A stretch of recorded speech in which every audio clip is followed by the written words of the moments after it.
Oh, Oh, hello. oh sa, Hmm. kardom ho. Pardon. Wala so arita kam sapi kene dong Tulira mabong pen Rita kram sapi supi ke cepang rielu. eh Alah ti asupi bangsi paswa party long pen ang si o noi pusi bang hipu. eh Dei. la tulirama abong asupu pen la rita kam sapi supil he. Bong asupu kalau tulira mabong ki bisi dola. Oh. La si La tulirama amua ke bisi delang he. eh Hala pen se rita kam sapi asupi se pangril he. nama asupi bang ke Hmm. kene puke hala pilo po Hmm. asupi bang he. Hmm. Asupi bang nang sulok ke la so party pen ci o noi. Ako klaim ajar klaim non noi pusi asupi si ki puke. Hmm. Hmm. Hmm. Hmm. Kino bo. Oh, sini lah. Basi rato mhana so meses anoten ta pinoy la Ah. de Ah. Ah.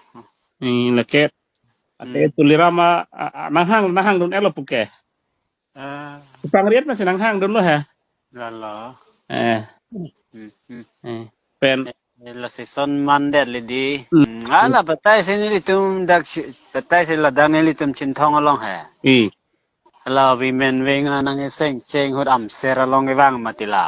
i Hala sota nilitum sisi ben se la presiden saho jayu gari pen tren along tiket katidu nang lang ta.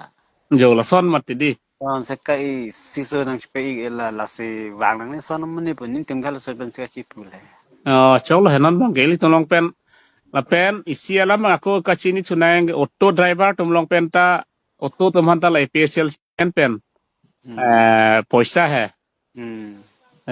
kini pipe da tikit ho apa Hindu plop ta Phoke badim da faro hini si jor poke la party amnet long he Hmm. nang nam dum vek nang hi pupu poke Kamu bang we kar bietu lah itu. Kulo saran tu deh. phone bane ga Me phone. Tang. chak de Right.